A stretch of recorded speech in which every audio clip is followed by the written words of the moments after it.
I had to leave. Everything was so unbearably wonderful. The only alternative to leaving was vomiting on the spot, which probably wouldn't be welcome in the lobby of a four-star luxury hotel. I could no longer tolerate a whole bunch of stuff. The hotel had been chosen by our resident hero Ralph, and of course, like everything he touched, it was damn near perfect. Just one minor flaw would have made it tolerable, but there wasn't one. My perfect friends were even worse. Ralph, the guy every man aspired to look up to. He wasn't just handsome, he was a million times handsome. He was polite to the last detail, always pleasant, was the life of any party. He was the best buddy anyone could wish for. No bad breath, never a hair out of place, always fashionable. He was every mother-in-law's dream. And then there was his wife, Danny. Danny was loved by everyone, literally. There was no exception. Every girl had been trying to be like her since we were little kids. They couldn't even hate her for being perfect. She was too cute for that. Beautiful, though not outstanding, with a personality that just made people flock to her. Of course, all the boys instantly fell in love with her, and of course, since she was always Mr. Perfect Ten's girlfriend, she was always out of reach. Then there were Maria and Paul. Their role was to be the perfect cronies for Ralph and Danny. As they were, they had been a couple since the beginning of time. All they had to do was to admire and support the star couple, which they did with total dedication. They were a little cute, but not enough to distract attention from where it really needed to be. And then there was me, the eternal bachelor, the one everyone was trying to convince not to feel like an eternal outsider. Truth be told, everyone felt sorry for me. I just needed to get away. Away from feeling unwanted, tolerated. Away from the unbearably happy couples, especially Mr. and Mrs. Perfect 10. I just couldn't bear to watch them fall in love anymore. The perfect smiles, the cute nicknames, the loving looks. It was as if I was trapped in a sapphic romance novel all day long. And I knew they liked me for some reason and wanted me to be as good as I could be. They regularly tried to set me up with girls they knew. They assured me that they didn't understand why a good-looking guy like me hadn't been figured out a long time ago. It was beyond me. I walked out of the hotel through the front door and greeted the indifferent chaos of the unfamiliar city around me. No one cared about me. No one cared, felt sorry for me, or offered sound advice. It was like a breath of fresh air. I've always been introspective and a little dreamy. The anonymity was exactly what I needed. I stood in front of the hotel and for a few minutes just watched the traffic. The city was brightly lit and lively. It seemed like everyone was in a hurry to get somewhere, and me on this busy sidewalk seemed to be in everyone's way. Feeling unwanted again, I drifted along, trying to find a quieter place where I could just be. Finally, I found a darker and less busy side street. As I explored the less beaten paths, I tried not to think about what the others were doing after they had dispersed to their rooms. I paid absolutely no attention to where I was going. Ralph usually kept an eye on me and kept me out of trouble, but he was still at the hotel and probably taking care of Danny. I couldn't stop myself from imagining them doing it. Those thoughts distracted me for a while, until I came back to reality. Damn, things weren't looking good. Not good at all. I was truly lost in this unfamiliar city. The whole trip had turned out to be a disaster, as I knew it would, but that was just icing on the cake. I should have bought myself a t-shirt with a huge number, 5 inches on it, because that's exactly what I was. The eternal fifth wheel. I guessed that I would end up being buried as the fifth corpse squeezed into a 4-man grave. I realized it was partly my own choice, but that didn't mean I liked it. I imagined them all giggling when I wasn't around. They were probably asking themselves what was wrong with me. If at 23 I was still a virgin, what was my problem? Nevertheless, in my presence, everyone was usually discreet enough not to mention it. They still invited me on their trips, and I just disappeared when they needed privacy. The whole trick was to act like it didn't bother me. But I had no choice in the matter. I had always accompanied them, and I wasn't going to change a thing. I would never take a girlfriend with me, mainly because I don't have one. Never have, and probably never will. I was perpetually the lonely guy in the group. In horror movies, I'd be the weird loner who gets killed first. It sucked. Right before I left, those damn inviting smiles, those knowing looks reappeared. It meant they needed to get rid of me for a while, hoping I'd understand. Of course, I behaved as usual, ignoring their stares and patting them on the shoulder as they hurriedly retreated to their rooms. What looked like a normal evening with good friends at a classy bar suddenly turned into a miserable guy sitting all alone, holding his glass for comfort. I tried to act calm, like I was enjoying my gourmet drink, and hoped people weren't looking at me in pity. That pity was the worst part of this shitty situation. It was then that I needed to leave the hotel immediately. I was fine at first, feeling free and anonymous, until suddenly I felt lost. I didn't have the slightest idea of the neighborhood. Ralph was there quite often, so he suggested the place. The same Ralph who was currently enjoying Danny. Ralph, Mr. Perfect, Mr. Everybody's favorite. Your car broke down in the middle of the night? Call Ralph. Need a kidney? Ask for Ralph. A guy you can count on. Everyone's best friend. He wasn't exceptionally tall. A lot of guys, including me, were taller and more muscular. No, he was definitely fragile. He had chiseled facial features, almost femininely beautiful. He was always smiling, always charming. Women immediately wanted to take care of him, to please him, to get his approval, his attention, to get even one look at him. It was sickening to watch. I kept thinking about our little group as I walked, still not realizing where I was. This neighborhood seemed even darker, poorer, and less busy, which was fine with me. I wanted to be alone anyway, and the darkness suited my mood. I thought about Danny, as I often did. She was the glue that held us together. Everyone loved Danny. There was just no reason not to love her. The difference was that while I'd always suspected that Ralph's perfect behavior was a conscious decision and required some effort on his part, for Danny, being nice just came naturally. A slight noise from behind brought me back to reality. Where the hell was I? This neighborhood wasn't just less busy, it was completely deserted. I looked around, trying not to panic, and saw two shadows following me down the sidewalk. No reason to worry, I thought. In the city, this is to be expected. The dark clothing and hooded faces wouldn't have caused me such concern if two completely identical shadows hadn't loomed in front of me.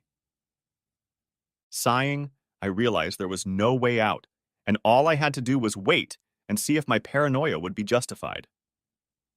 Need help? One of them started the conversation. I wondered if he used the same phrase every time.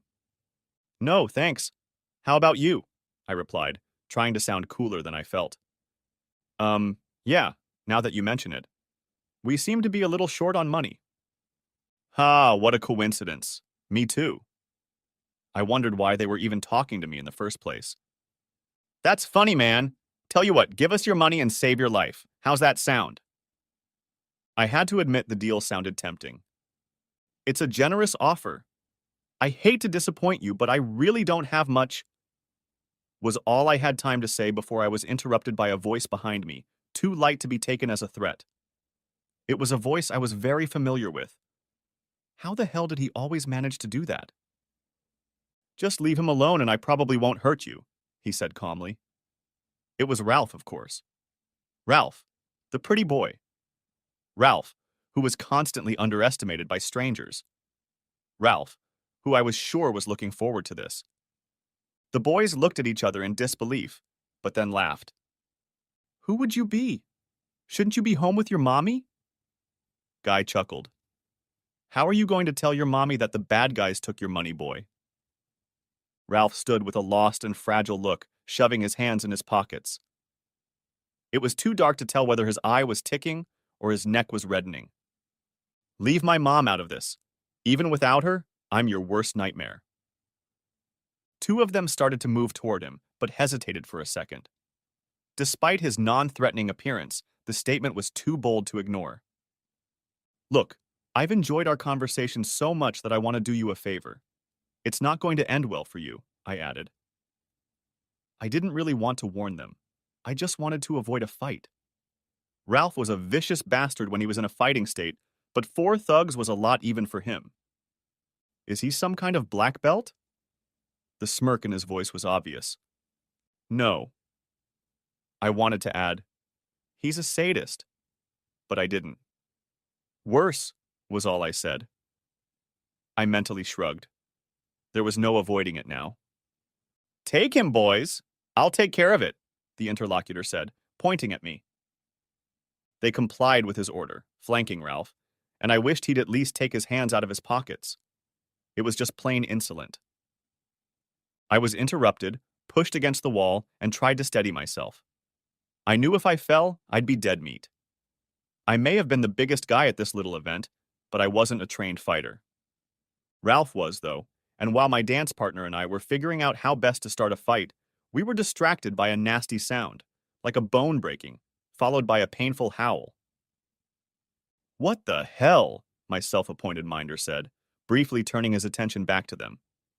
I didn't bother, as I could imagine what was going on in there. Instead, I took the opportunity to punch him in the face. I hoped it would hurt him. I even hoped it would hurt him more than it hurt me. The pain in my arm was intense, and I briefly wondered how guys in old movies could do this for hours and still look fresh out of the barber shop. My movement at least got my attacker's attention again, and I took the opportunity to hit him with my other, still good arm. This time, the blow was less painful and had a greater effect on him. He stumbled back, and I thought my first training as an adult fighter had been a success. After a few hundred fights like this, I might actually be able to hurt someone. There was another vicious cracking sound from behind the talking man, and this time we both looked over. 2 of the attackers were lying down, but the third seemed to be quickly on his feet. Ralph and guy number 3 were circling each other, and Ralph had this look on his face. The look I hated. The look I knew so well. The look we'd all learned to fear since we were kids. He was my best friend in the world, but in situations like this, he was nothing short of the devil. In that gaze was gathered everything bad about humanity, everything that is revealed when the thin shell of civilization is stripped away. He was a predator on the hunt and derived immense pleasure from it. My companion looked a little concerned, but before I could deliver another symbolic blow, he struck out of nowhere. It wasn't symbolic. I didn't see it, but I definitely felt it. I also felt the wall help him by hitting me in the back of the head. This shit has got to stop, he commented, pulling a long, vicious-looking knife out of nowhere. Sorry, kid. I've never had to do this before, he added. Unlike Ralph, he didn't seem to enjoy his work and seemed genuinely sorry it had come to this. His head suddenly snapped to the side as Ralph delivered a kick with his foot. I looked behind his back and saw 3 figures on the ground. Ralph took the knife from him and dropped it into the gutter. You need to stop doing that, my friend, Ralph said jokingly, though I was sure I had never done anything like that. I wished his voice didn't sound so damn impassive. Thanks, friend, I replied, trying to hide how much it shook me. You saved my life. I know. That's what friends are for. You're my friend, you know? My best friend in the whole world. Just don't ever forget that. Right? I know, I replied, but I didn't feel it. The predatory face was still there, about to be hidden by the mask he usually hid behind to pass himself off as human.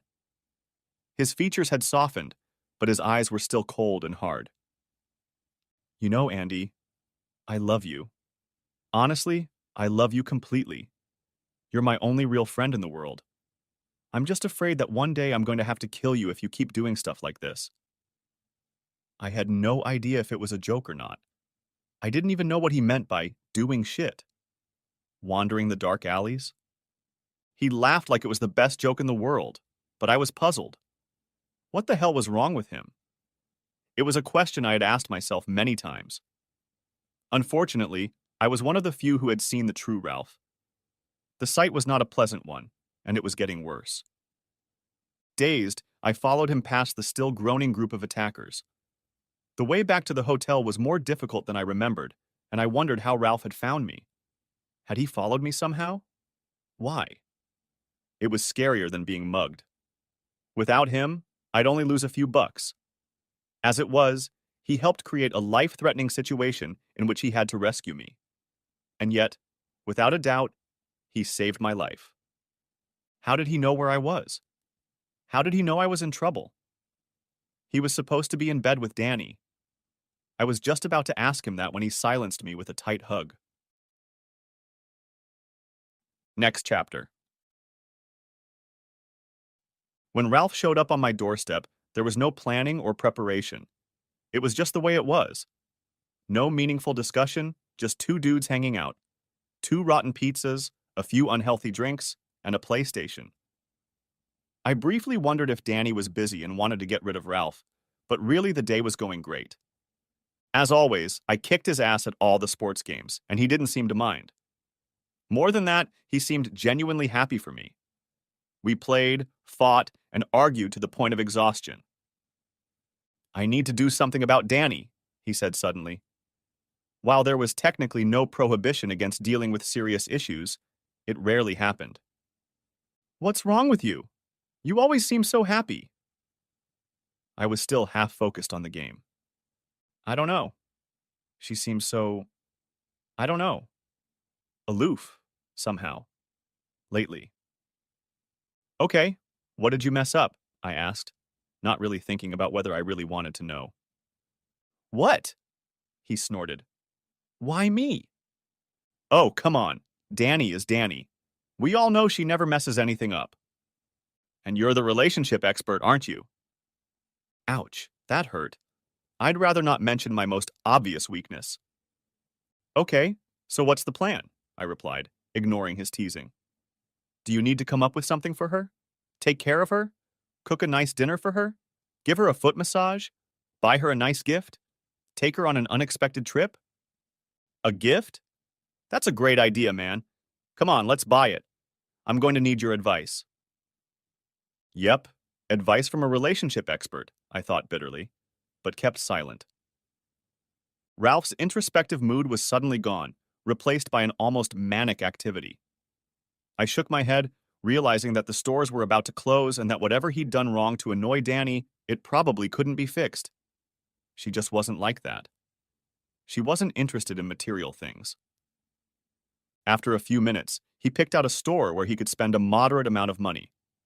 The problem was that the store was already dark, which wasn't surprising since it was after closing time.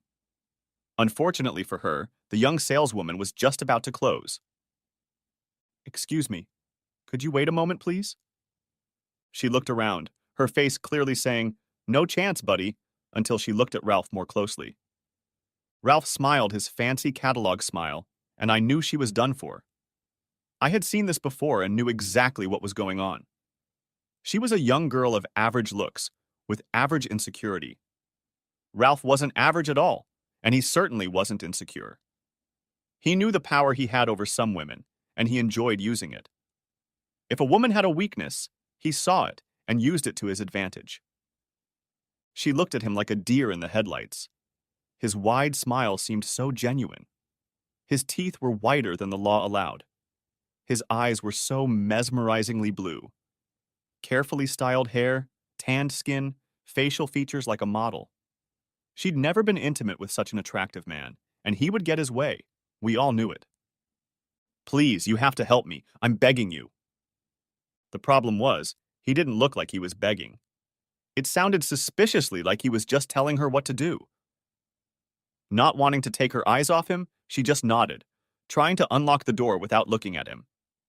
She finally succeeded, and we found ourselves inside the store, which was once again brightly lit. She moved as if she needed to use the restroom, but I knew she was just in a hurry to get home. We were distracting her from something very important. That much was obvious. Ralph knew it as well as I did, but he liked it, and I didn't. Come on, Ralph, hurry up. I'm going to kick your ass in the game. Relax, man. We've got all the time in the world, right? He added, looking at the salesgirl, enjoying his power over her. She only nodded, looking conflicted but powerless. I began to suspect that he was doing this purely for my benefit.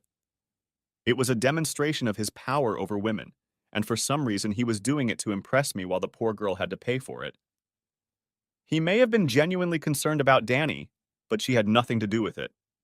Not anymore. I'd had enough. Okay, I'm sure you can manage without me. I'm going home. You can join me when you're ready. And she didn't notice any of this and seemed to still be busy being surprised. However, his smug expression suddenly disappeared. He looked around as if expecting her to help him. Come on, Andy. I need you here.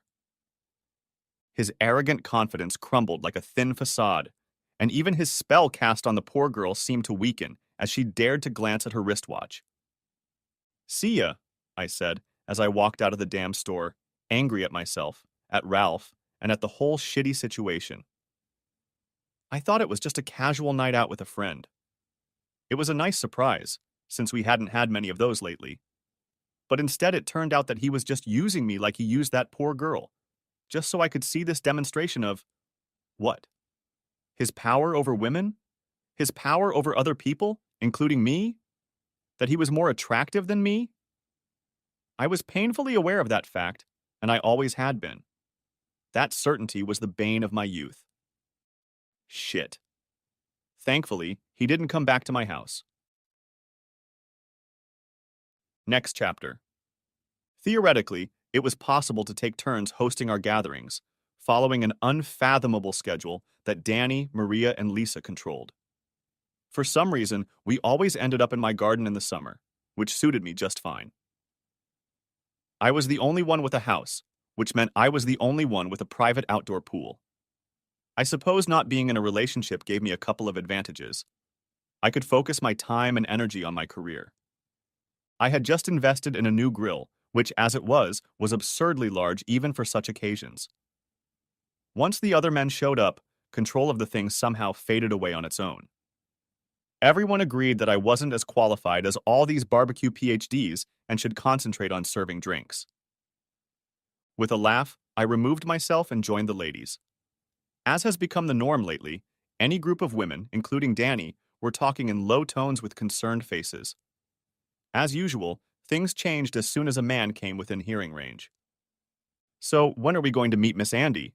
Asked Lisa, clearly trying to change the topic of conversation and unmistakably finding a sore spot. I could see Danny and Maria crinkle her nose. The only solution was a joke. Why? Are you interested? It's tempting. There's just one small detail. You have to kill Tom first. Tom was the gentlest person imaginable, but at 2 meters and 5 centimeters tall, he wouldn't even notice me trying to kill him. Tom, looks like I'm going to have to kill you, I shouted in his direction. Nothing personal. He only nodded absent-mindedly, giving me a thumbs up while he discussed something with Paul. Wait, Danny played along. Poor Tom hasn't done anything to deserve this. If our eternal bachelor has to pursue someone, it should be me. With those words, she theatrically clasped her hand to her chest and grabbed my arm with the other. Now we were all laughing hysterically. Danny was as unattainable as the Queen of England, only much more attractive. Suddenly, Danny's sweet face was replaced by an expression of horror, and I found myself flying away from her, obediently following Newton's laws, and landing on my back. What the hell had just happened? I looked up at Ralph's face contorted with rage. Stay away from my woman, asshole. Do you hear me? Ralph? I tried to calm him down by keeping my ass on the ground. Looking around, I saw open mouths all around. Shut up, okay? Don't make it worse. We all know what's going on here. I replied slyly. What are you talking about, Ralph? Asked Lisa behind his back, clearly puzzled. He knows, he stated, waving his perfectly manicured finger uncertainly in my direction. And she knows, he added, turning to his wife. Oh, come on. Calm down, Paul tried, putting his hand on Ralph's shoulder. Ralph allowed him to do so, but ignored him completely. I'm not blind or stupid, okay? He added as I contemplated how to change my current undignified position. I looked around, trying to see if anyone realized what he was talking about. Ralph's neck lost its dangerous red color, and he threw his hands up in frustration. Finally, he took Danny's hand and literally dragged her away from the group and into my house. As we stood in embarrassed silence, Ralph could be heard yelling at poor Danny from inside, but the words were indistinguishable. There didn't seem to be enough gaps in his lecture for Danny to get a word in. I didn't envy her having to endure this and briefly considered going inside to help her. Just as I was about to enter, I felt Paul's hand on my shoulder. "Stay. I don't think this is going to help." I nodded, just as an exhausted Danny reappeared. I could swear she looked a little guilty, like she was partially responsible for this fiasco, which seemed absurd. She hadn't done anything wrong. I pondered whether I should talk to her and assure her that nothing was wrong, but decided to stay away from her for the evening. Too bad, talking to her had always been the highlight of these meetings for me. After a while, the mood lightened a bit, and we started talking about more important things like sports and the weather.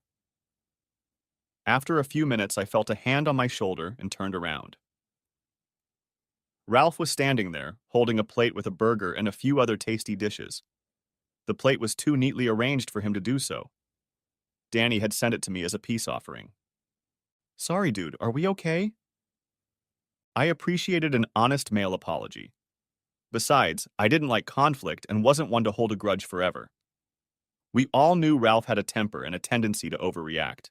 It was no big deal. "We're fine."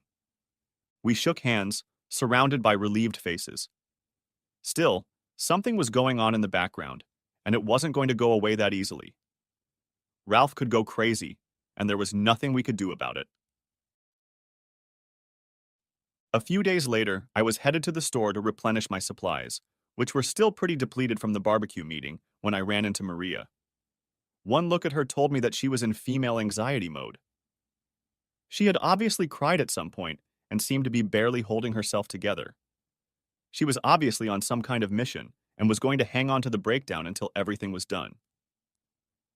I immediately did what I would expect any man to do in this situation and put my arms around her. "What's going on, Maria? You look terribly upset." "Andy, this is just awful. I still can't believe it. No one could have thought this was possible." I just wanted her to finally get to the point. "Ralph hit Danny last night. I guess it wasn't the first time. She just never told anyone before. Can you believe it? Our Ralph, the sweetest guy in the world." I had a slightly different opinion of our Jekyll and Hyde hybrid, but I decided to keep it to myself. Women tended to have a very biased opinion of our golden boy. "Unbelievable," I said, though I had no trouble believing it. "Why did she choose to tell you about it this particular time?" She looked at me like I was the biggest idiot in the world. "Andy, you can be pretty stupid. Did you see her eye? It's hard not to." "Maria, I haven't even seen her since we all met in my garden. How would I know?" That detail didn't impress her. I could almost hear her thinking, "Men?" "Her eye was completely black, Andy." She was still looking at me, wondering how I could have failed to notice it. She tried to cover it up, but it didn't help at all. Then she had bruises all over her body. "Shit," I said, hesitating to say anything. "Would you believe she was ashamed of it? Like it was her fault." "Unbelievable." "That sucks," seemed the safe answer. "Right. When she couldn't keep it from us anymore, she started defending it." I only nodded. "I mean, Ralph. I mean, he's great." What's that got to do with it, I thought. Women always saw only the best in Ralph and didn't notice his ugly sides, simply because he was so damn handsome. They all wore rose-colored glasses when it came to Mr. Perfect. I had to put up with that my whole childhood. Was something broken? None of the adults even thought to suspect him. He just stood there, smiling and handsome, hiding the maniac inside. "We're all busy helping her right now. We've all decided it's best for you to stay away." "I'm sorry. I know how it is. Please understand." "What? What the hell am I even doing here?" That was painful. Danny was one of my best friends. Why was I suddenly refusing to help her in her time of need? "So what's going on now, Maria? Is there nothing I can do?" No, you have to stay away, do you hear me? This was accompanied by a stern look on my face, as if I was the one who had hit Danny. The problem was, I was pretty sure I hadn't. What did I do wrong? Come on. Seriously, Andy? Anyway, she's moving out, at least for a few days. She's staying with me and Paul until she realizes what she wants. Okay. Well, just let me know if there's anything I can do. Without another word, but throwing me another puzzled and stern look, Maria just left me standing there, still perplexed. Next chapter. Danny, you need to leave Ralph. Moving back in and forgiving him was a mistake. One day he will destroy you or someone else, Maria pleaded. Not exactly what you expect to hear at a typical barbecue party, but certainly true. I knew the topic had come up before and would come up again.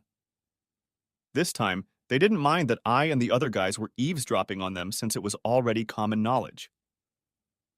Ralph was the best friend anyone could have, but at the same time, he was a freaking time bomb. All of our friends started to let their guard down when it came to him. No one knew what to do with Danny. Banning him from being friends was impossible after what he'd done for each of us. Just stop, okay? I know what I'm doing. Stop pressuring me, Maria. I'm his wife and I'm going to stay with him for better or worse. Okay? Do you understand? He needs me now, and it's my fault. Among her other virtues, Danny was loyal to the core. The whole thing sucked. Ralph had helped each of us on numerous occasions. He just did it. That's just the way he was. He never asked for anything in return. All we could offer him was loyalty. It didn't seem like much, but it was actually a lot, especially in a situation like this. Maria only raised her hands reassuringly. We just want to help, okay? Danny's burden was certainly the heaviest. No one could doubt that she loved him. From the beginning, it seemed like they were made for each other. They were always the most popular, the most attractive, and the cutest in the neighborhood. Many people lusted after them, but everyone knew it was hopeless. None of us were around when it happened, but it seemed to us that they were born together and would remain so until they died in each other's arms. As much as it seemed like they were made for each other, their biographies were very different. Danny came from an upper-class family where she was safe and protected. To call Ralph's house a wreck would be like calling the Atlantic Ocean slightly humid. His mother had fled the scene at some point. She must have done it pretty early on, since we couldn't even remember her. His father was a very sweet man and clearly loved his son, but he had an extreme temper. I know you're trying to help, but I have to handle this on my own, okay? For better or worse, I said. I'm not the type to run away when things get tough. You should know that. We all know that, I thought, as I watched them emotionally embrace, their brief spat already forgotten. Despite Danny's clear statement, it was our business whether we wanted it to be or not. It was impossible not to watch their ongoing and ever-escalating drama. I'm so sorry, Maria. This is so hard. I know, Maria replied, snorting as hard as Danny did. Anyway, what happened this time? Pete brought me a burger. Danny, Pete brought everyone something to eat. That's how it always started. Someone was doing something nice for Danny. Someone was talking to Danny. Someone was just looking at Danny. You can't keep this up, Danny, I said, cutting into their conversation. It keeps getting worse, and sooner or later someone's going to get hurt. No. Stop bugging me, please. I'm having a hard enough time as it is. I can't leave him. He can't survive without me. He's my man, and I'll be there for him even when times get tough. The problem was that times had been hard for quite some time. Their problems had been escalating for almost a year. Why are you staying? I finally asked Maria after Danny had gone to fix her makeup.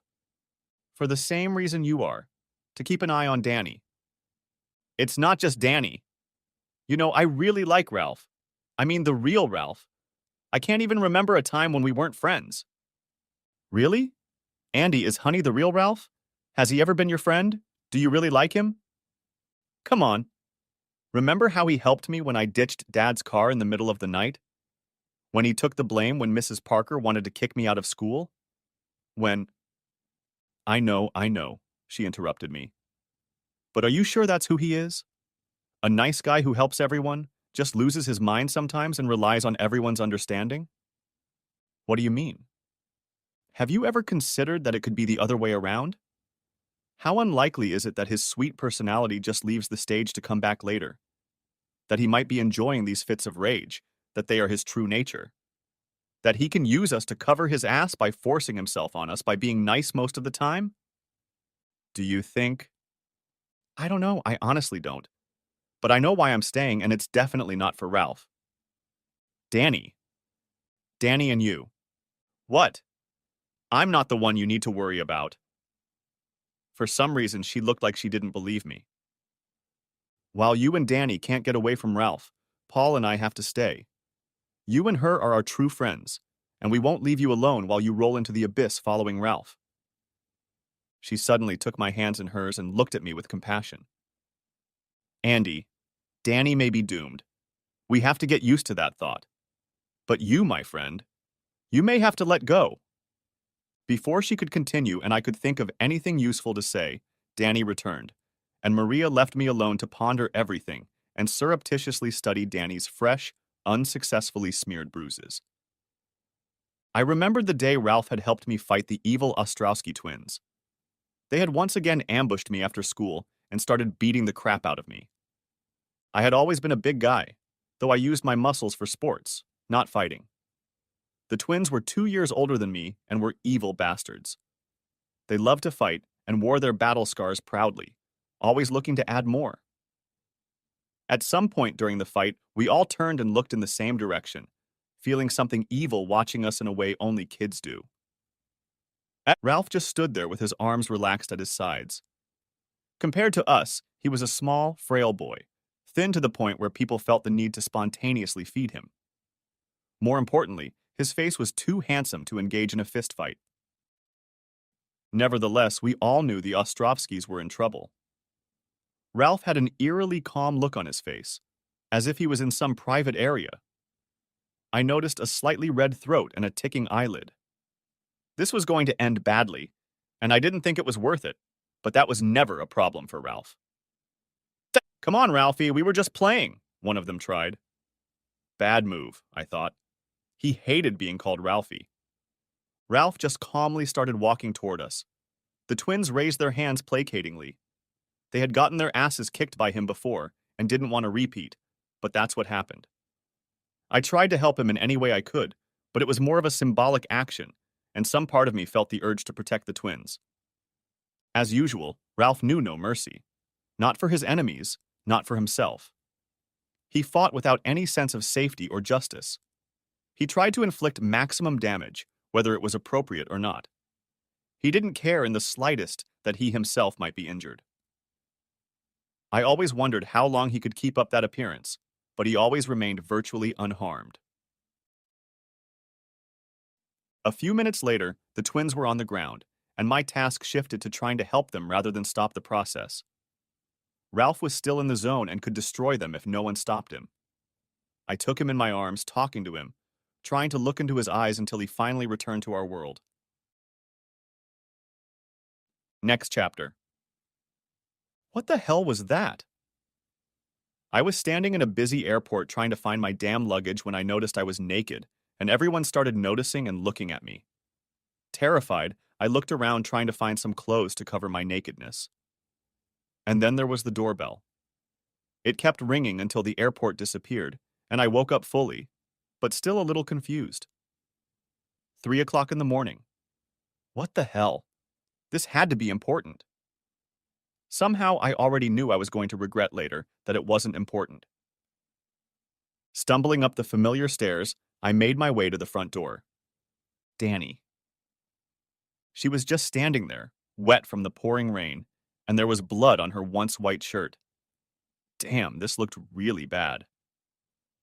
I swung the door open and dragged her inside into the damn rain. She looked strangely detached and passive, like a rag doll. Not knowing what else to do, I sat her down on a kitchen chair and examined her for wounds. "It's his blood," she said languidly, having read my mind. "Did Mr. Hyde come out again?" "Yes." At this point, she was interrupted by a bout of crying, and I patiently just held her until it was over. "We ordered pizza." "Come on," I began incredulously. "He didn't suspect." "He suspected." I smiled at the pizza delivery guy. "No way." "It can't be. I'm 23 after all. I know I'm not ugly." "Danny, this is getting out of hand. It's not jealousy anymore, it's crazy."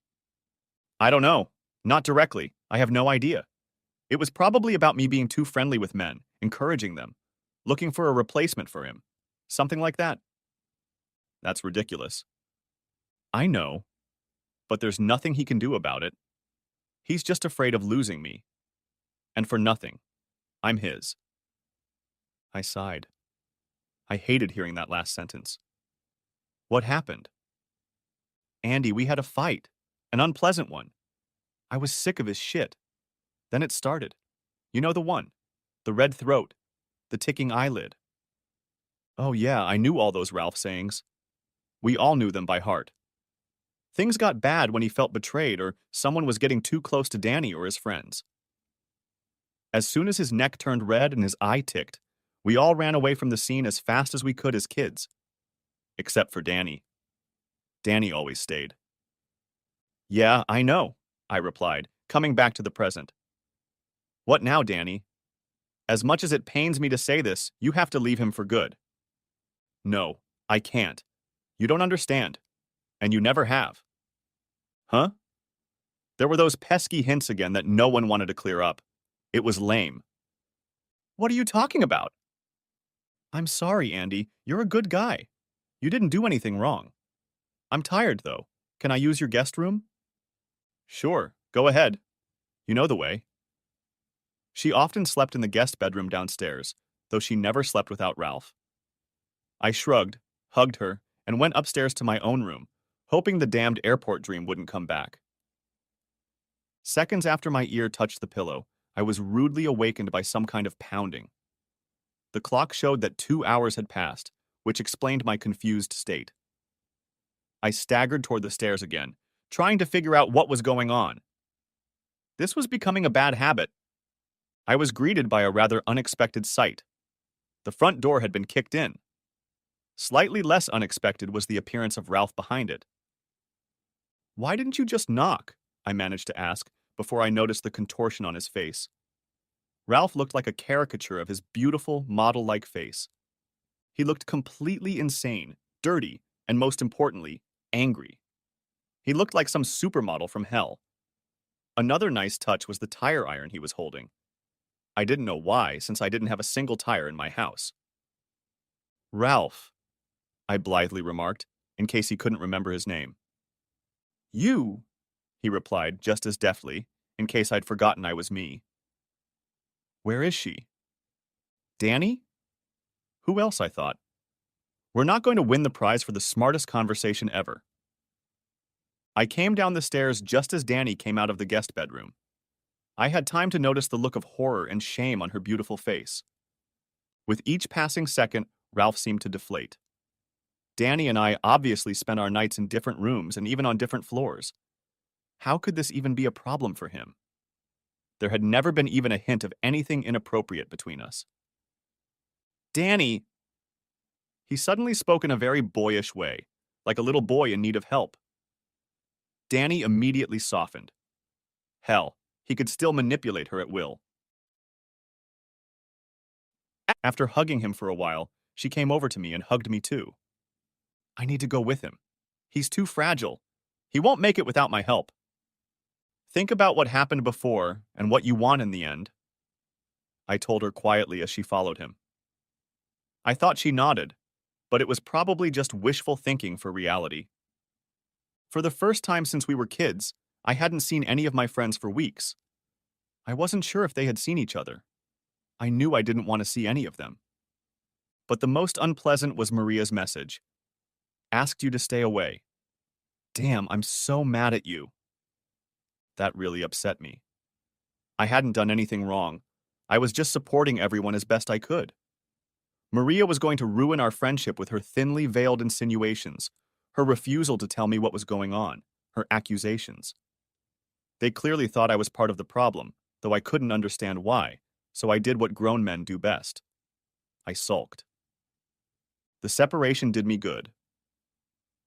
The black cloud in the background began to dissipate.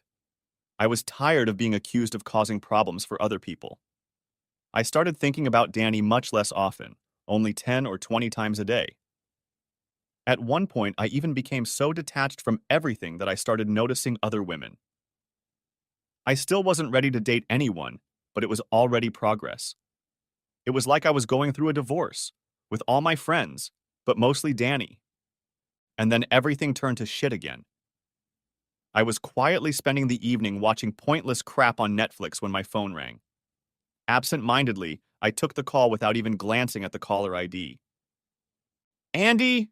someone sobbed, and the fact that it was Danny's voice made me immediately go on full alert.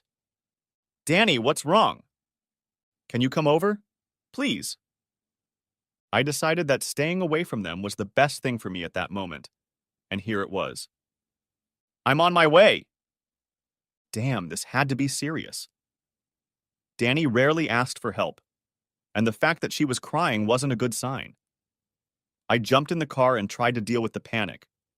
I considered calling the police, but I had no idea what to tell them. A crying woman in the evening was no reason for a SWAT team.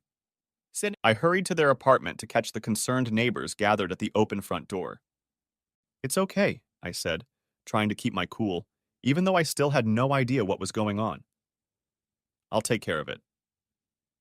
No one believed me, including myself, but they left anyway. The living room was a mess, but none of my friends were there. Ralph was sitting on their bed, crying and not noticing me. Not wanting to alarm him, I quietly left. The door to the bathroom was damaged, but still locked. I knocked gently and called out to Danny through a crack that shouldn't have been there, trying not to alert Ralph. "You!" I heard him yell behind me. He didn't look good at all.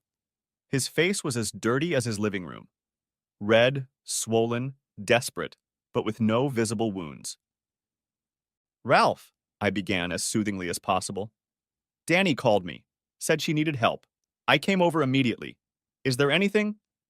"You, of all the assholes? Are you here to help?" "What? Why? What's wrong with me?"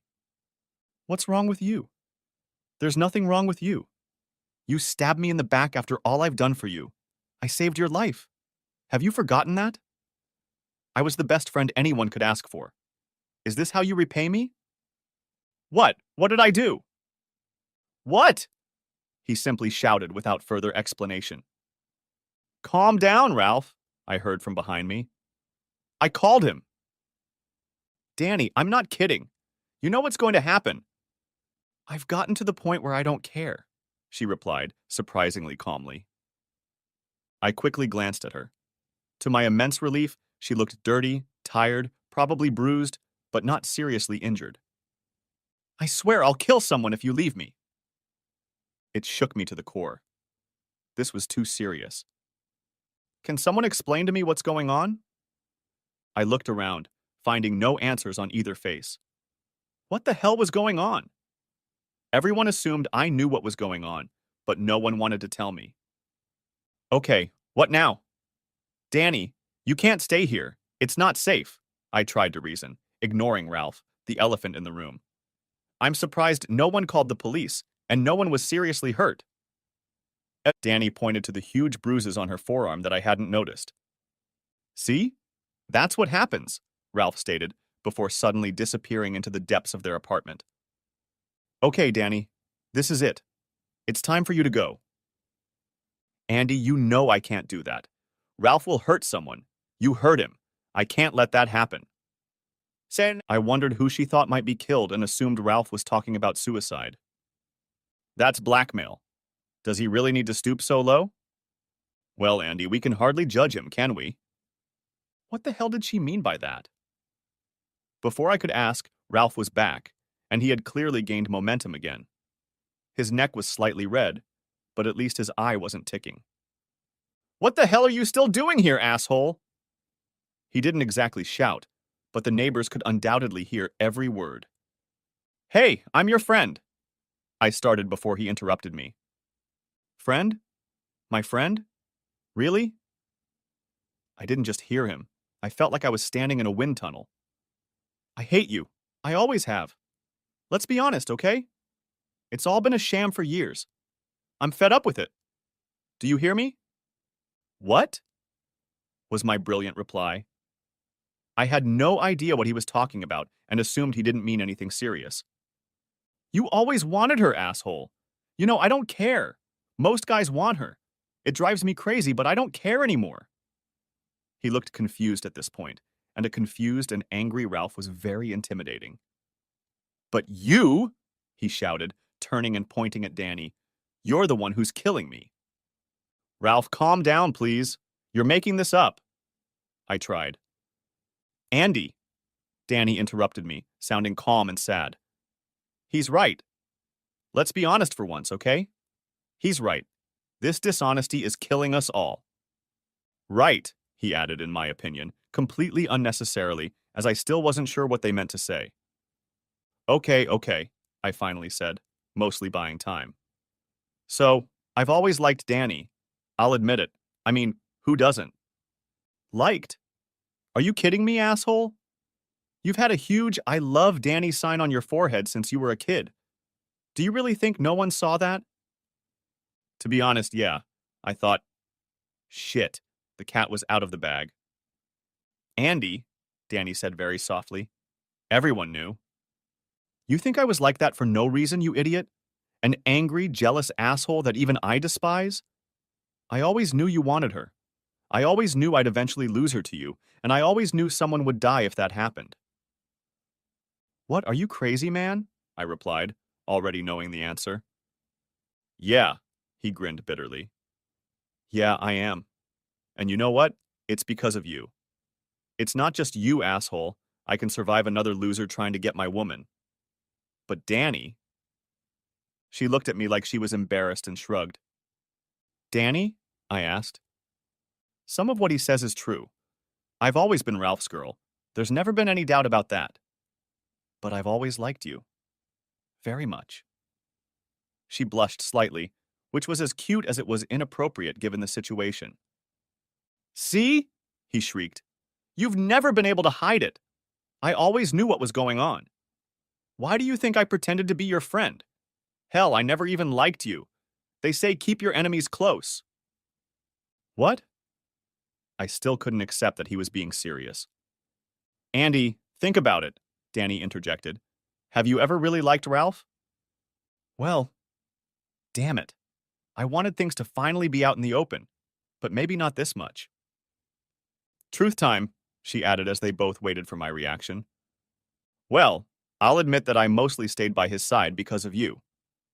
But why did he save my life back then, on that dark alley? What do you think, asshole? I followed you that night, and I still do from time to time. When I saw where you were, it was perfect. Saving you would have kept you from trying to steal Danny, if you had any style. But of course, you don't have any. Hey, I never tried to steal her. Really? Let's be honest, you don't like me. Say it and I can live with it.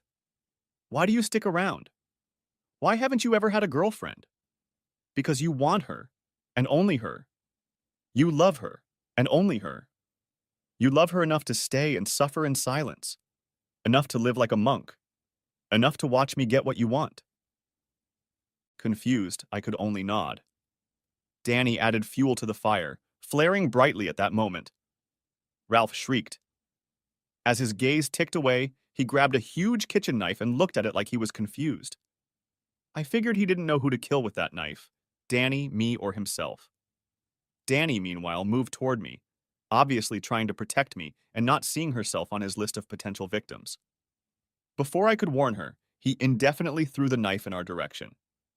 Contrary to what you see in the movies, throwing a kitchen knife is not easy.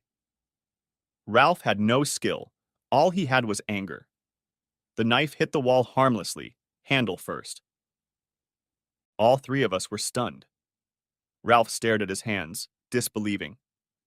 Shit, he said simply, suddenly appearing close to tears.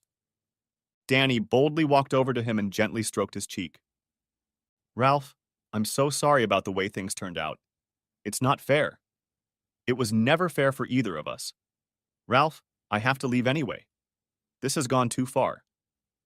He threw his head up. It seemed absurd, but he was actually surprised by her words. Yes, of course you do. Leave with him. I always knew you were cheating on me with him. It was always Andy, Andy, Andy. I'm tired of it. But I'll tell you this.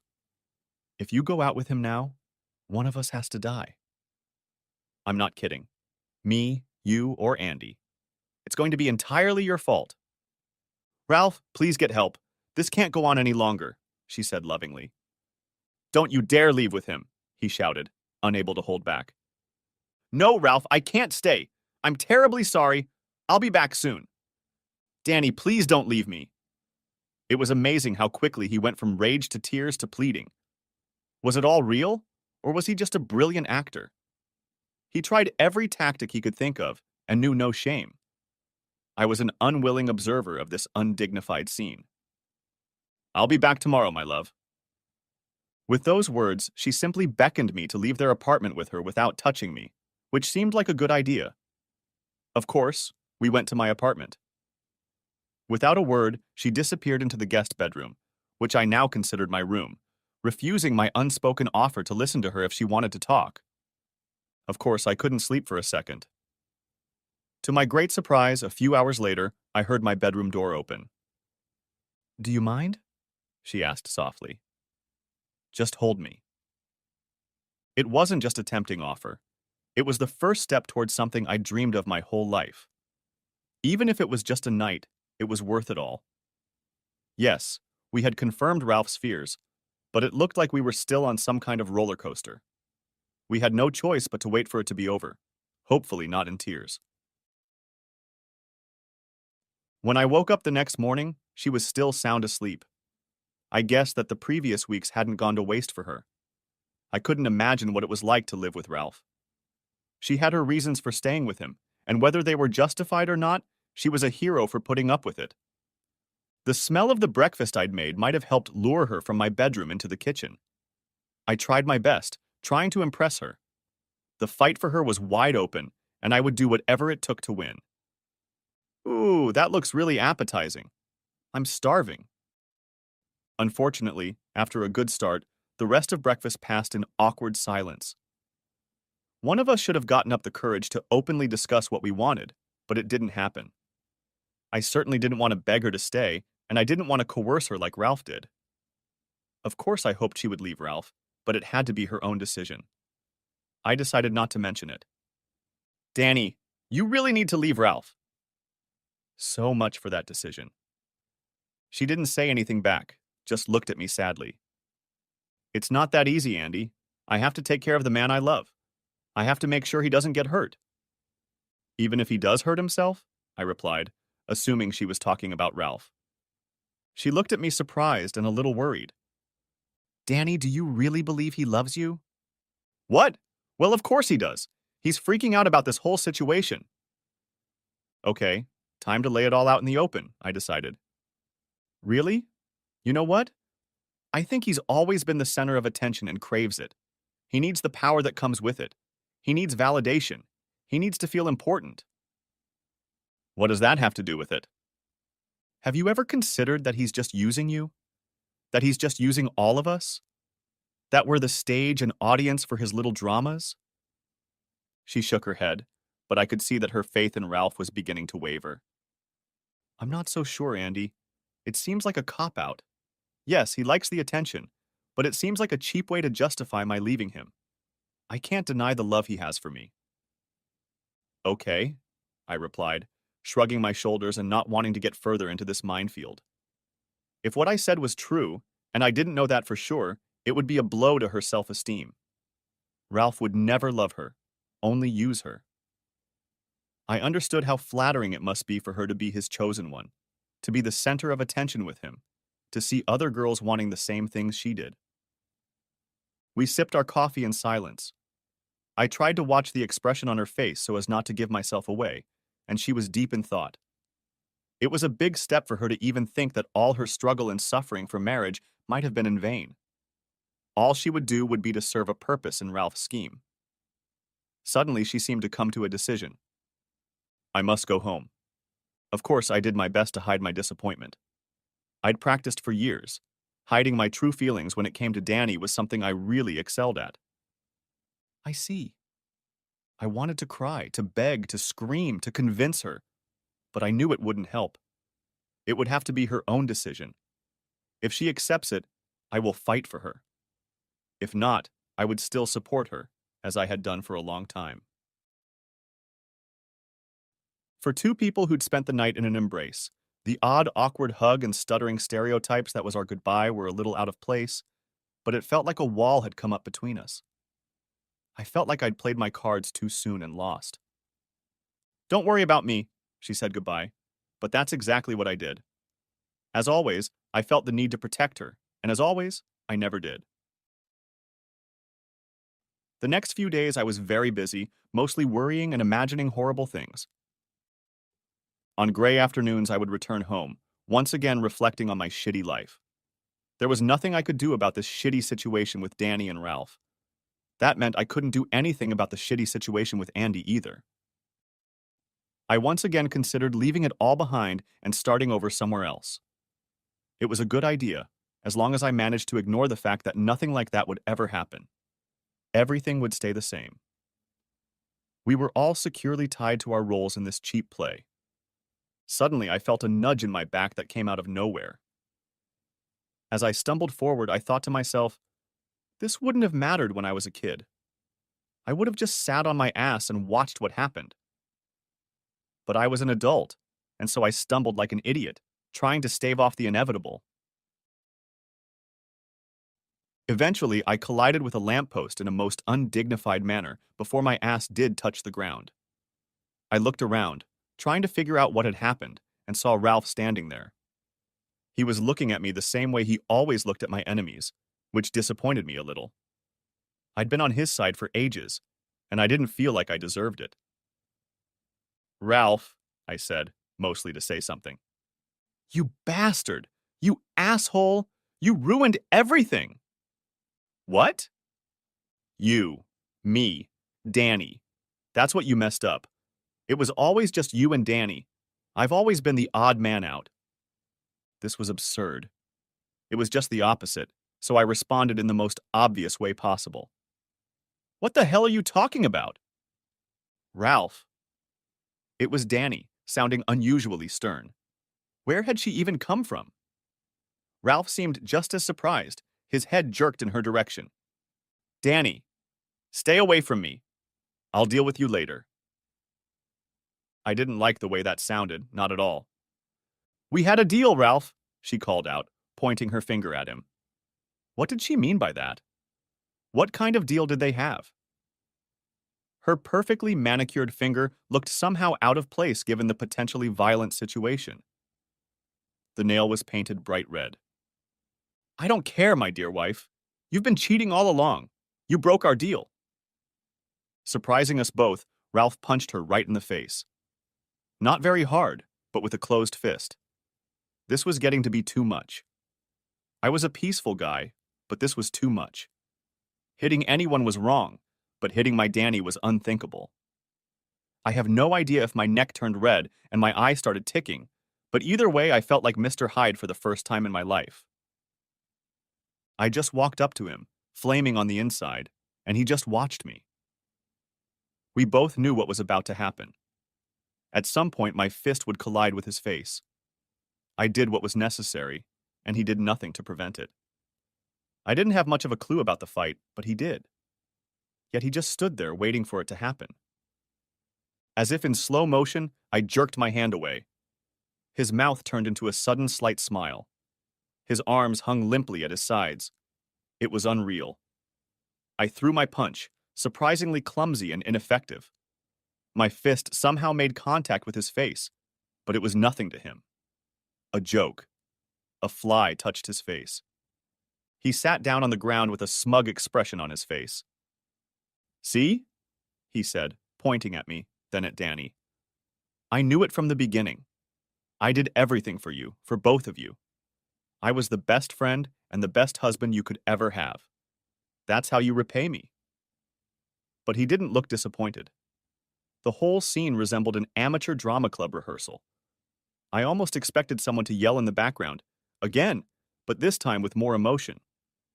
But you'll pay, he continued. Hell, you're going to pay for this. Both of you are nothing more than a whore and a traitor. Yeah, that was all we were. An amateur dramatic group, a handful of actors, a private party, a limited audience. We gave Ralph the stage he needed for his dramas. He never needed us. Anyone who had played the roles he'd written would have done fine. We could have been replaced, though he probably wouldn't have agreed to it. We were just unlucky enough to have fallen into our roles since childhood. Interrupting my musings, Ralph jumped up, suddenly grabbing his knife. Where the hell did he come from? Why did he suddenly have a penchant for using knives? This was something new. He used to like to fight, but he'd never tried to destroy someone. A change like that was frightening. I didn't look at Danny, but continued to hold the knife. I didn't know how she would react, but I felt strangely calm. It was just a role I was playing, I reassured myself. I had to admit that he wasn't a bad director. We were following his script without even seeing it or knowing about it. Now, having had an epiphany, I still didn't know how to stop doing that. I considered yelling line to try to get some guidance. However, I wasn't so scared anymore. Ralph was still swinging the knife wildly in Danny and I's direction. He was great at fistfights, but he didn't seem to have any idea what to do with that knife. Finally, he settled on me. He jabbed the knife vaguely in my direction, but I ducked easily and couldn't escape the impression that that was exactly what he wanted. To my own surprise, I didn't care. I was in some kind of zone, perhaps, as was often the case with Ralph. I was just functioning, doing what was necessary. What bothered me most was that I was slowly turning into Mr. Haida the Kamikaze, which horrified me whenever I watched Ralph fight. Finally, Ralph seemed to have come to a decision. I could see it in his eyes. His neck wasn't reddening, which meant he was out of the zone, which meant he was in complete control of his actions. I barely managed to avoid another blow, and it was much closer than the previous ones. This blow was going to hurt me. Suddenly, I saw Danny appear behind him. I had almost forgotten about her, and apparently Ralph had too. He remembered it when the board she was holding hit the back of his head. He lunged forward anyway, stumbled, fell, and lost the knife. Quickly throwing it as far away from me as possible, I looked at him lying on the ground with a strangely satisfied smile on his handsome face. See? I knew it. She always chose you. You don't know anything, you idiot! Danny shouted. There was never anything between Andy and me. You're paranoid, and you need help. Yeah. No one can help me when I have friends and a wife like that. He was surprisingly calm as he stood up and started to walk away. Don't say I didn't warn you, he added over his shoulder. Don't say that what's about to happen is my fault. It's all on your conscience. We just looked at each other, shrugging, not feeling the need to follow him or do anything about it. You should stay with me tonight, Danny. I think so too, she replied softly, and the look she gave me made my legs give out. Next chapter. Danny and I got into it. It meant we became a couple. It meant that we could start banishing Ralph from our lives. It meant we could live in love like we were meant to. All my dreams had come true, and all that was left was to fight for her. With her at my side, I was sure I could do it. Looks like Ralph was right, she said softly, while I was still floating on a warm, fluffy cloud. He was right? I replied, not really interested in him at that moment. We're cheaters now, aren't we? Technically, I'm still married. Yeah. We weren't cheaters when he accused us of having an affair. Now I guess I'll have to live with that stigma, I replied, before kissing her again. I still couldn't believe I was finally in bed with the woman I had loved for as long as I could remember. She only chuckled. She seemed to be just as happy as I was. I guess that's the way it's going to be. But that mistake will soon be corrected.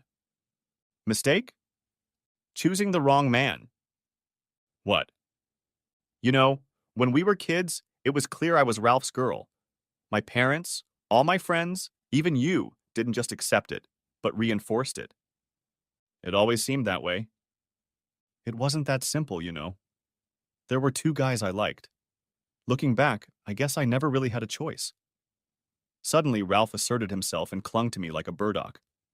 It would have been nice to take a step back, to look at things, to make a choice, but I never could. Really? I asked, mostly because nothing more intelligent had occurred to me. How can you seriously doubt that? She seemed upset by my rather trite answer.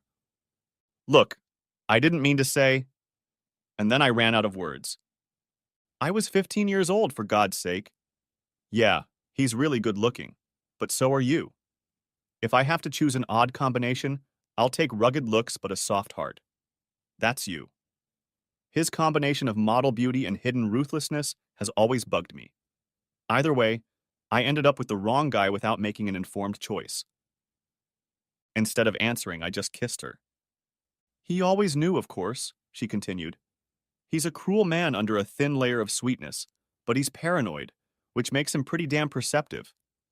He watched us like a hawk, and he didn't like what he saw. It fueled his insecurity. We both tried to hide it, but it was an open secret even among our friends. We were confirming his fears without wanting to, which made him even more jealous and alienated me even more. It was a vicious cycle. But what could I do? I just tried to hide my feelings even more. I probably could have been more careful about that too, but I didn't realize how bad I was at hiding my feelings until it was too late. I guess the fact that I've never had a real relationship gave me away. I always loved you, but you were unattainable. No one could ever compare to you. Yeah, that's why he was always trying to pick you up. It wasn't because he was such a good friend. He wanted you to be beyond competition. We all knew it would never work. Maria and I always felt so bad about it. Yeah, despite that damn pity, I stayed in our group just for you. It hurt to be the fifth wheel for years, watching you but never having you, but I couldn't leave you behind. I wonder if he was ever a friend at all. I even wondered recently why he saved my life back then. I think he knew they wouldn't have killed me. He just made the best of the situation by escalating it and saved my life by making me stay away from you. You never thought he set it up? No. Then he broke a few arms. If he'd hired them, he wouldn't have done it. Come on, you know how he is when he fights. He's probably just overreacting. He likes it that way. And seriously, he's a good fighter when he's in the zone. But four thugs? Really? That easy? Without a scratch? I think they'd have a better chance if he hadn't caught them off guard. I looked at her, flabbergasted, mostly because I'd never thought of that. The whole situation was terrible, such a stalemate, and everyone was miserable. We were all acting like a happy group of friends. But then he got violent. Why did you stay then? She looked at me disbelievingly. Really? For you, my favorite doll. He told me he would kill you if I left him. I had to protect the man I love. In the end, I only stayed because he blackmailed me. Staying with me ruined him, but he still couldn't let me go. I'm afraid he'll do something really bad, she added, after a few moments of thoughtful silence. Like kill himself? Maybe, or kill us. Sometimes he said he'd kill you if I left him. Sometimes he'd just say someone had to die. I'm not sure he even knew who he was talking about. I'd hate to see anything happen to him. I know what you mean. Despite everything that's happened, I wouldn't want that to happen either. I guess I'm the only one who feels sorry for him now. Don't worry, Andy, I don't love him anymore. But I feel sorry for him too. I also don't want to start my new life by driving my old husband to suicide. He needs help, but I don't know how to give it. I have tried everything. He won't accept professional help. Now all we have to do is accept what is going to happen. I'm finally with the man I love, and I'm not going back to Ralph. I've only loved you since I first paid attention to girls. You're right to try not to hurt him, but we may need to fight, and I'm willing to fight dirty if I have to. So am I. Eventually, his insane jealousy turned into a self-fulfilling prophecy. I was always afraid he'd self-destruct at some point. I think we all played our parts in his little drama. We all did what we could to make that trip to hell happen. What? Danny, if we had been honest about our feelings years ago, we wouldn't have helped escalate the situation as much as we did. We were both trying to do the right thing, to hide our feelings from him and from each other. Everyone seemed to know what was going on, including Ralph. Because of that unresolved tension, we kept adding steam to the tank until it exploded even more. I think we should get your stuff out of your apartment. What now? I had slightly different plans. Yeah, I think we should do it right now. So you want me to move in with you? What? Well, of course. I mean, what else? I was surprised by this completely unnecessary question. Why was she even questioning it? I already thought it was settled. Okay, she replied nonchalantly. Let's go. But I'll sleep on my left side, okay? I had to laugh. Okay. And I need plenty of closet space. Yes, my lady. Well, well, your preparations are well underway. We took my SUV and drove to their apartment, hoping Ralph would be at work. Sure enough, the apartment was empty, and we grabbed all her clothes in classic raid style, hoping none of the neighbors would call the police. In a hurry, we stuffed everything into my car, trying to avoid seeing Ralph. During the getaway, the tension left us, and we laughed and cheered each other on. At home, she immediately took over most of my closet and bathroom, and I was pleased to see that. She could mark her territory however she wanted, as long as it was in my house. Our house, that is. Next chapter. Life continued as it was. I was happy. Danny was radiant most of the time. We both spent a lot of time in bed. Everything was the way it was supposed to be. You know, we should invite him over. Ralph wasn't mentioned anymore, but we both knew he was still looming in the background, waiting for an opportunity. I hadn't forgotten about his threat, and I'm sure Danny hadn't either. That's why I was puzzled when she said it. You're right, Maria nodded with a serious look. She was here to plan the next reunion of friends, and I somehow assumed that Ralph would be excluded from now on. He's probably having a hard enough time losing Danny as it is. There's no need for him to lose all his friends, Maria continued. Danny looked at me, and I immediately realized that her motivation was somewhat different. I guessed that she wanted to keep her enemy close, but I had my doubts about that strategy. After all, it hadn't really worked with Ralph. Yes, she said. There's no need to exclude him. Maria, would you do me a favor and ask him? Things aren't going well with him and me. Of course, sweetheart, Maria replied in her typically motherly manner, putting her hand on Danny's arm reassuringly. Don't worry, I'll take care of it. Later, when Maria left, I brought it up again. Are you sure that was wise? Of course she knew what I was talking about. No, I'm not sure. But do you want to live like that? Looking over your shoulder all day long? Worrying if something's happened to someone you love? Yeah, you're right. If this goes on much longer, I'll be the next paranoid lunatic. I hate it when you leave the house alone. I've noticed, but I can't drag you with me when I meet a friend or go to work. I don't want to live in a prison. That needs to be resolved. Okay, Danny.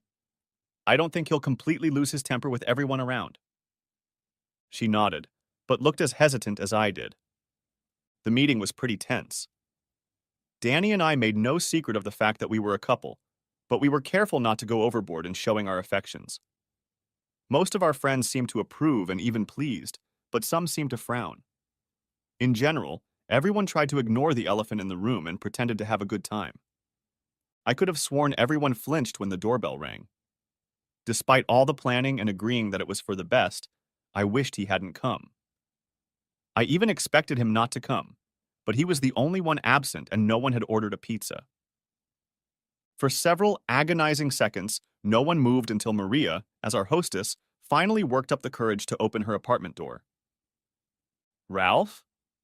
We heard her exaggeratedly friendly exclamation. I'm so glad you could come. I didn't hear his reply, but we all watched as he entered the living room, trying to portray his usual confident smile. This time it seemed screwed on and obviously fake, but the meaning was clear. It's no big deal. I'm still in charge. All talking stopped and we all looked at him like he was an idiot. The scene was awkward even before the background music suddenly stopped. As a result, it felt like time had stopped. This is what hell is like, I thought. Finally, Paul broke the spell by jumping up and taking over the music.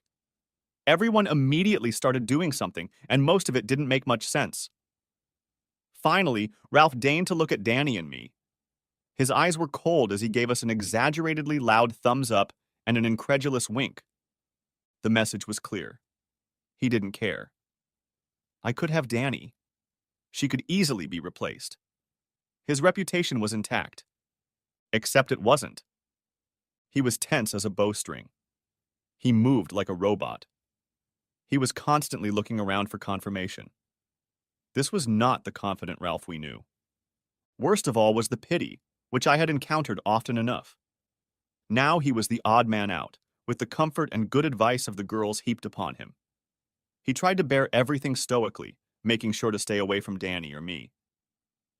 After a few minutes, I heard Lisa telling him about a cute single coworker, and that if he played his cards right, he could get a date with her. Damn, I thought. That was unnecessarily cruel, even though I knew she meant well. Mesmerized, I watched his neck take on a horrible reddish hue. Lisa hadn't grown up with Ralph like we had, so she might not have known his signs.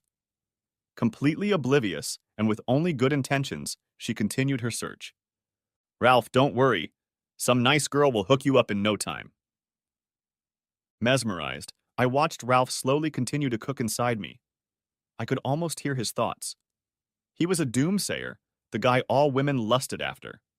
He certainly didn't need pity or reassurance that he could get the girl. It was a humiliating demonstration, but I didn't want to make matters worse by interfering with it. It would certainly put a landmine under the nose he was currently on. I feel so sorry for you. I mean, when you get dumped like that? Oh shit, just when I thought it couldn't get any worse. I was afraid he was going to kill her on the spot, but he just roughly shoved her aside. She was clearly shocked that the handsome man she had always liked could behave like that. Ralph looked around, his gaze settling on Maria, who was the only truly attractive woman in the room, aside from Danny. To our collective shock, he just kissed her. I have no idea what he was thinking. Perhaps he wanted to demonstrate that he could easily get any woman he wanted. As soon as she came to her senses, she shoved him back and slapped him hard. The sound was deafening as all talking stopped anyway. Paul was just about to help her when we all saw her pull her knee back for a good old-fashioned kick between the legs. Ralph saw it too, tried to duck and fell into a large flower pot. The result was horribly undignified. He was lying in the dirt after being rejected in the most public way. He had completely humiliated himself, and the worst part was that everyone, including me, felt sorry for him at that moment. Everyone saw him in a new light. The collective rose-colored glasses were off, and he knew it. This time it wasn't just his neck that was red, but his entire face. Strangely, he turned to me for help. I realized that I'd always been his helper and wingman, even though it now seemed that we had long since fallen out of love. But not this time. Not when 14 people looked at him in awkward silence, when they turned from friends to those who knew him, when he suddenly looked like a little lost boy, smiling, confused. The drama has reached its final act. By and large, Ralph's role had become that of a tragic loser, humiliated, and leaving everyone disappointed. It was the ultimate defeat. I watched him while Danny looked away, no longer wanting to help him or even watch this undignified spectacle. There was a glimmer of understanding in his eyes. He had looked at her as the moon, reflecting only his light. Now she was the sun, and he seemed to have suspected it all along. I suddenly realized that he had never really looked at her, never seen her for the treasure she was until she left him for me. It was as if he was finally able to step out of his role, to see things for what they were, and mourn the missed opportunities. Remembering our childhood, a time when our friendship was still pure, and determined to be the bigger man, I reached out to him one last time. He accepted it gratefully, but knew from my eyes that it was intended. We were done. He stood up, looked around for support, and saw only what hurt the most: pity. I'd never seen him so weak, so defeated. Worst of all, I knew how he felt.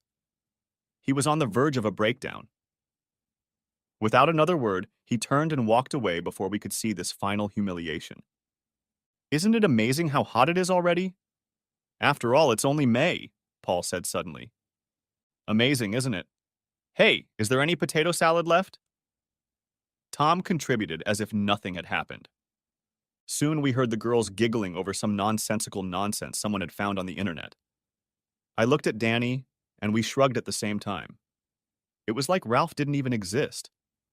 It was just that everyone had decided not just to exclude him from the group, but to delete him as if he'd never existed. We honestly didn't care anymore. He disappeared from our lives, and as far as I know, no one ever heard from him again. The end. Thanks for watching. I hope you enjoyed it, so subscribe to my channel and watch the next video.